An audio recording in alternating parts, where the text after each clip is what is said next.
बिस्मिल्लाहिर्रहमानिर्रहीम अस्सलाम वालेकुम। और आज के प्लांट हैं रोज़ प्लांट। और इंग्लिश रोज़ेज़ जो होते हैं, अगर हम उनको ट्रांसप्लांट करते हैं और जब हम नर्सरी से लेकर आते हैं तो वो अक्सर जो है स्ट्रेस में चले जाते हैं जब हम इनको ट्रांसप्लांट करते हैं। और अगर हम सही तरीके से इनको नहीं लगाएंगे तो फिर ये स्ट्रेस में जाएंगे। ये 2 कलर्स हैं, एक रेड कलर है और एक है पिंक, और इसमें वाइट और येलो स्ट्रिप्स हैं। और 2 कलर्स बहुत खूबसूरत हैं और ये इंग्लिश रोजेज़ हैं। वैसे तो मेरे पास रेड कलर में देसी रोज़ है, लेकिन इंग्लिश रोज़ मेरे पास रेड नहीं था, वो मेरे पास टाइगर रोज़ है। और टाइगर रोज़ बहुत अच्छा चल रहा है माशाल्लाह, बहुत खूबसूरत उसकी अभी भी फ्लावरिंग हो रही है। और तमाम ही जितने भी मेरे पास पुराने रोज़ेज़ हैं उन सब पे फ्लावरिंग भी हो रही है और वो हेल्दी भी माशाल्लाह अच्छे चल रहे हैं। और काफ़ी अरसे से मेरे पास है और आज 2 और ये मैंने बाय किए हैं काफ़ी अरसे के बाद, और इसको हम ट्रांसप्लांट करेंगे। और उसका तरीका भी है, अगर ये स्ट्रेस में जा रहे हैं और हमारे ट्रांसप्लांट करने के बाद, या हम नर्सरी वाले से कहते हैं कि वो हमें जो है पॉट में लगा कर दे, तो बाज़ जो नर्सरी वाले होते हैं वो भी ठीक तरीके से नहीं लगाते हैं, उनको भी नहीं लगाना आता। ये जो रोज़ेस होते हैं ये फील्ड में लगे हुए होते हैं, खेतों में लगे हुए होते हैं और ज़मीन के अंदर होते हैं। और वहाँ पे ये बहुत हेल्दी चल रहे होते हैं। और जब ज़मीन के अंदर से निकाला जाता है तो इनके साथ थोड़ी-सी मिट्टी होती है, बहुत कम सॉइल होती है, और तमाम ही इसकी जितनी भी रूट्स होती हैं वो टूट चुकी होती हैं। तो इनके पास अब थोड़ी-सी रूट्स हैं, अगर हम इन रूट्स को भी ख़राब कर देंगे तो फिर प्लांट्स डेफ़िनेटली स्ट्रेस में जाएँगे। और अगर हम इनको अब ये देखें, इसके 2 ग्राफ्ट हुए हुए हैं और इसकी 2 ब्रांचेज़ हैं और इसपे 2 फ्लावर्स यानी बनेंगे। हो सकता है ये एक ही कलर में हो, या ये भी हो सकता है कि इन दोनों के जो कलर्स हैं वो डिफरेंट हों।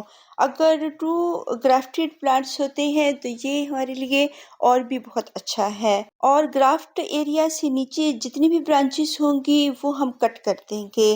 वो ये जो है ग्राफ्ट एरिया से नीचे जो ब्रांच है, ये जंगली जो होती है ब्रांच जिसके ऊपर ग्राफ्टिंग की जाती है, वो उसका प्लांट है और ये हमें नहीं चाहिए। अगर ये ग्रो करता रहेगा तो हमारा जो ग्राफ्टेड एरिया वाला प्लांट है, जो ब्रांच है, वो फिर स्ट्रेस में जाएगी और वो डाई हो जाएगी। और अगर नीचे से जंगली जो प्लांट्स हैं उनको हम कट नहीं करते हैं तो वो ग्राफ्ट वाले जो ब्रांचेस होती हैं, जो प्लांट होते हैं, वो फिर नहीं बढ़ते हैं, ना ही वो फ्लावरिंग करते हैं। और सारी जो एनर्जी हो वो ये जंगली प्लांट्स या ब्रांचेस ले लेती हैं। और अनवांटेड जितनी भी ब्रांचेस होंगी जो ग्राफ्ट एरिया से नीचे होंगी उनको हम कट कर देंगे। और ये जंगली जो प्लांट्स होते हैं जिनके ऊपर ग्राफ्ट किया जाता है, ये देसी होते हैं और ये हमारे एरिया के होते हैं। जबकि ये इंग्लिश रोज़ेज़ जो ऊपर ग्राफ्ट वाले किए जाते हैं ब्रांचेज़, ये ठंडे इलाकों के नेटिव होते हैं और ये बहुत दूर-दराज़ इलाकों से और ठंडे इलाकों से हमारे एरिया में आते हैं। जबकि ये जो देसी रोज़ होते हैं, ये हमारे एरिया में और हमारे नेटिव का हिस्सा होते हैं और इसलिए हम इनके ऊपर ग्राफ्ट करते हैं। अगर हम ऐसे ही इनको लगा देते हैं, इसकी मैंने कटिंग्स लगाई हुई हैं और ये चल जाती हैं, इस पे इन जैसे फ्लावर्स भी आ जाते हैं। और अगर बहुत गर्मी होगी, बहुत स्ट्रेस में जाएँगे तो ये ख़त्म भी हो सकते हैं, क्योंकि ये सर्दियों का प्लांट है। और जो ठंडे इलाके होते हैं जैसे हिल एरियाज़ वग़ैरह, ये टाइगर रोज़ है और माशाल्लाह बहुत अच्छी ब्लूमिंग पे है। और ये 2 कलर्स भी इसमें आ जाते हैं, इसमें स्ट्रिप्स हैं येलो कलर की और कुछ सादे भी आ जाते हैं, जैसे ये है। और ये मैरूनिश कलर में और ब्लैकिश कलर में होते हैं। ब्लैक इंग्लिश रोजेस हैं और बहुत अच्छी फ्लावरिंग कर रहे हैं। और दूसरे प्लांट भी जिसकी छोटी-छोटी नर्सरियाँ लगाई थी, नर्सरी पॉट्स में थे और सीडलिंग्स लगाई थी, उनकी अभी फ्लावरिंग शुरू हो चुकी है।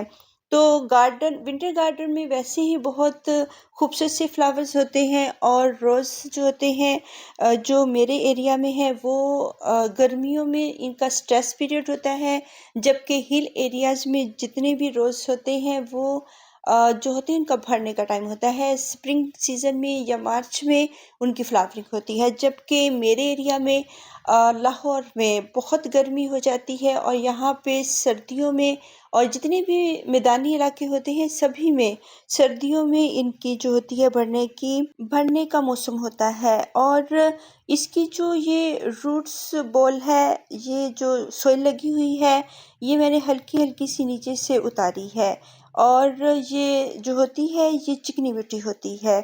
और बाज़ तो हम इसको उतार देते हैं और इसकी जो रूट्स होती हैं वो अपीयर हो जाती हैं, और ये बहुत उसको प्लांट को स्ट्रेस में लेकर जाती है, और ये काम हमें नहीं करना है। अगर नीचे वाली बॉटम वाली सॉइल थोड़ी सी हल्की सी उतारनी है उतारें, अदरवाइज उसको भी उतारने की ज़रूरत नहीं है, क्योंकि पहले ही इसके पास बहुत कम रूट्स हैं, और अगर हमने और ज़्यादा इसकी रूट्स कट कर दी तो फिर ये बिल्कुल प्लांट ज़्यादा स्ट्रेस में चले जाते हैं, और बाज़ ये डाई भी हो जाते हैं। तो इनका रूट बॉल जो होता है उसको कभी भी ना तोड़ें, और इसी में इसको लगाएं, और बहुत कम सॉइल इसके नीचे से निकाल लें। और ये वक्त के साथ साथ जब हम इनको खादें देंगे, इनकी गोडियाँ करेंगे, तो ये सॉइल जो हार्ड वाली है ये सॉफ्ट हो जाएगी, और इसमें वर्म पैदा होते हैं और वो कट करते हैं, वो खाते हैं, सॉइल को सॉफ्ट करते हैं, और उसकी वजह से हमारे जो प्लांट की सॉइल होती है बहुत अच्छी सी हो जाती है।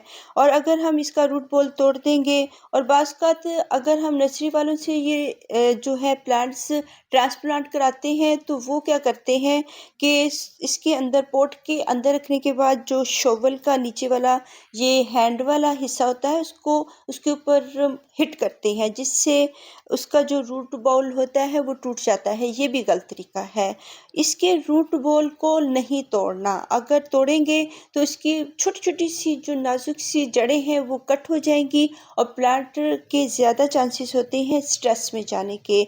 इसका रूट बॉल वक़्त के साथ-साथ खुद ही सॉफ्ट हो जाएगा, और जब इसकी बहुत ज़्यादा जड़ें फैल जाएँगी और ये हम इसको अच्छी सी खाद देंगे, और अच्छी लिक्विड फर्टिलाइज़र भी देंगे और सॉलिड फर्टिलाइज़र भी देंगे, तो गोबर की खाद इसको बहुत पसंद होती है। लेकिन अभी हम इसको कोई भी खाद नहीं देंगे, और ना ही इसका रूट बॉल इतना डैमेज करेंगे।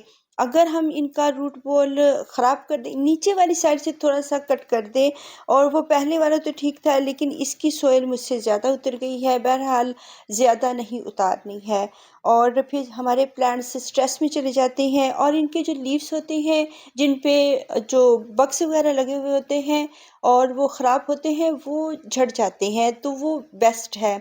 अगर वो माइनर्स वाली लीव्स लगे रहेंगे तो प्लांट और ख़राब होगा, तो इसमें बग्स वगैरह लगे, इसकी सॉइल ज़्यादा हट गई है, इतनी नहीं हटानी है, हल्की सी नीचे से हटाएं, अदरवाइज़ ना हटाएं, और इसको ऐसे के ऐसे ही रीप्लांट कर दें। और जो ग्राफ्टेड एरिया है वो हमेशा सॉइल के ऊपर होगा, और जो इसकी ब्रांच है वो सॉइल के नीचे होगी।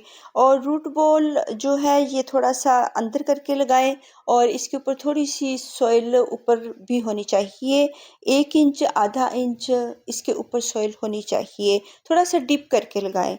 और अगर इसकी 2 ग्राफ्ट एरियाज़ हैं, एक ये नीचे है, एक ऊपर है। नीचे और ऊपर का मतलब है 2 ग्राफ्टेड एरियाज़ का कि इसमें 2-3 कलर्स हैं, और फिर ये हमारे प्लांट्स बहुत अच्छे से खूबसूरत फ्लावरिंग करते हैं, और इनमें बहुत सारे कलर्स होते हैं। और ये जो नीचे वाला ग्राफ्टेड एरिया है अगर सॉइल के अंदर भी होता है तो ठीक है, और इसकी जो ब्रांच बहुत ज़्यादा ऊपर-ऊपर करके ना लगाएँ, उसको थोड़ा-सा सॉइल के अंदर लगा दें, लेकिन इसका जो ग्राफ्टेड एरिया है वो हमेशा सॉइल के बाहर होगा, उसको हम सॉइल के अंदर नहीं लगाएँगे। अभी हम इसको कोई भी फर्टिलाइज़र नहीं देंगे, क्योंकि ये हमने ट्रांसप्लांट किया है है, एक बहुत बिग जगह से ये प्लांट आया है और इसको छोटा-सा रूट बॉल जो मिला है, इसको अब हमने आगे लेकर चलना है। अभी हम इसको 2-3 मरतबा में वाटरिंग भर के कर देनी है। अगर न्यू पॉट्स हैं तो फिर ज़्यादा 2-3 दफ़ा इसको वाटरिंग करें, क्योंकि वो भी पानी को अब्ज़ॉर्ब करेंगे। अगर आपके पुराने पॉट हैं तब भी इसको 2-3 मरतबा अच्छी तरह से वाटरिंग करनी है और 2 दिन करते रहें ताकि ये स्ट्रेस में ना जाए। और फिर हम इनको जो है तब वाटरिंग करेंगे जब इसकी सॉइल ड्राई होगी और बहुत ज़्यादा वेट नहीं रखेंगे। हाँ, अभी हमने इसको न्यू लगाया है तो थोड़े दिनों तक, 15 दिन तक तो इसको इसकी सॉइल को ज़रूर मॉइस्ट रखना है। और फिर इसके बाद हम इसको तब वाटरिंग करते हैं जब इसकी सॉइल ड्राई होती है। और अभी हमने इसकी फ्लावरिंग नहीं लेनी है, इसलिए इसको हम स्ट्रेस नहीं देंगे, वरना हम इनको स्ट्रेस थोड़ा-सा देते हैं तो ये फ्लावरिंग पे आते हैं। थोड़े दिनों तक, 1-2 दिन तक सॉइल को ड्राई ज़रूर रखते हैं और फिर इनकी अच्छी फ्लावरिंग होती है। लेकिन अभी हमने इनको स्ट्रेस नहीं देना है, क्योंकि अभी हमें इनकी फ्लावरिंग नहीं चाहिए, इनकी जो लीव्स चाहिए। लीव्स के लिए थोड़ी-सी सॉइल 15 दिन के लिए मॉइस्ट रखेंगे, इसके बाद नहीं रखेंगे। 1 दिन सॉइल को ड्राई करेंगे, फिर वाटरिंग करेंगे। अगर इसको हर वक्त मॉइस्ट रखेंगे तो जड़ें गल भी सकती हैं, ब्रांच जो इसका ग्राफ्टेड एरिया वो भी गल सकता है, तो हमने इसको ख़राब नहीं करना है। जब सॉइल ड्राई हो तो फिर वाटरिंग करें। वैसे भी गुलाब के प्लांट को, जो रोज़ प्लांट्स होते हैं, इनको मॉइस्ट सॉइल पसंद नहीं होती, लेकिन अभी क्योंकि हमने इनको ट्रांसप्लांट किया है और इनको हमने अच्छी सी वाटरिंग करनी है और थोड़ी सी पार्शियल सी लाइट में अभी रखेंगे। अभी इनको फुल धूप में नहीं रखेंगे क्योंकि धूप बहुत तेज़ हो चुकी है और जनवरी के बाद अब फरवरी शुरू हो चुका है। तो अभी इनको हम प्लांट्स के पीछे थोड़ा-सा रखेंगे और बहुत अगर धूप होगी तो फिर हम इनको पार्शियल सी लाइट में ले जाएँगे, लेकिन शेडी एरिया में नहीं रखेंगे। शेडी एरिया के प्लांट्स नहीं हैं, ये धूप वाले एरिया के प्लांट्स हैं, लेकिन इनकी धूप हम ज़रूर कम करेंगे। इनके ऊपर हम ग्रीन नेट लगा सकते हैं और ये फिर हेल्दी चलते रहेंगे। और इनका 4 डे का मैं आपको रिज़ल्ट भी दिखाती हूँ कि 4 डेज़ के बाद इनका देखें ये अच्छे चल रहे हैं। जो इनके पेस्ट वाले लीव्स थे वो थोड़े से ख़राब हुए हैं और उनको हमने वैसे ही उतार देना है ताकि वो दूसरे प्लांट को ख़राब ना करें। और जो ब्लूम किया हुआ जो फ्लावर था वो मैंने कट कर दिया है और इसके जितने भी, वैसे ये इसके जो प्लांट्स हैं वो हेल्दी जा रहा है। 4 डेज़ के बाद कोई भी झुका नहीं है इसका लीफ और ना ही ये स्ट्रेस में गया है, क्योंकि इसका रूट बॉल जो हम तोड़ देते हैं या नर्सरी वाले उसको रूट बॉल को लगाने के बाद हिट करते हैं और तोड़ देते हैं, ऐसा बिल्कुल भी नहीं करना है। वो मेन जड़ें हैं हमारे पास, क्योंकि तमाम ही इसकी पहले ही कट हो चुकी हैं। अगर हम इसको भी कट कर देंगे तो फिर हमारे पास रूट्स नहीं रहेंगी और प्लांट ज़्यादा स्ट्रेस में जाएगा। और इसके जितने भी लीव्स हैं इसको हमने निकाल देना है और ख़राब हुए पेस्ट वाले वो वैसे ही गिर जाएंगे। तो जो हेल्दी प्लांट है वो चलता रहेगा और ये खूबसूरती हमारे गार्डन में आती रहेगी। जैसे ये मेरा ब्लैक टाइगर रोज़ चल रहा है, तो दूसरा प्लांट भी मैं आपको दिखाती हूँ जिसकी थोड़ी सी रूट्स मुझसे ज़्यादा, जो रूट बॉल टूट गया था, तो ज़्यादा सॉइल मैंने उतार दी थी, लेकिन ये भी अच्छा जा रहा है। इसके जो पेस्ट वाले जो लीव्स थे वो ख़राब हो रहे हैं और वैसे जो दूसरे लीव्स हैं बहुत अच्छे से हैं, कोई झुके नहीं हैं, कोई इनके जो लीव्स हैं ज़्यादा ये स्ट्रेस में नहीं गया है। सिर्फ़ ये ख़राब लीव्स हैं, इन्होंने वैसे ही झड़ जाना है और ड्रॉप हो जाना है और इसको हमने अभी मॉइस्ट सॉइल में रखना है। इस लीव्स देखें माशाल्लाह हेल्दी हैं, कोई झुके हुए नहीं हैं। ये चौथे दिन का रिज़ल्ट है। आज 4 और 5th डेज़ है इसका और जितने भी मैंने जो फ्लावर्स थे वो कट कर दिए थे, क्योंकि फिर इसको अभी फ्लावरिंग की नहीं ज़रूरत, इसको अभी हमने इसकी रूट्स डेवलप करनी है। अभी हमने इनको ईज़ी रहने देना है, कोई खाद, कोई स्ट्रेस नहीं देना। अल्लाह हाफ़िज़।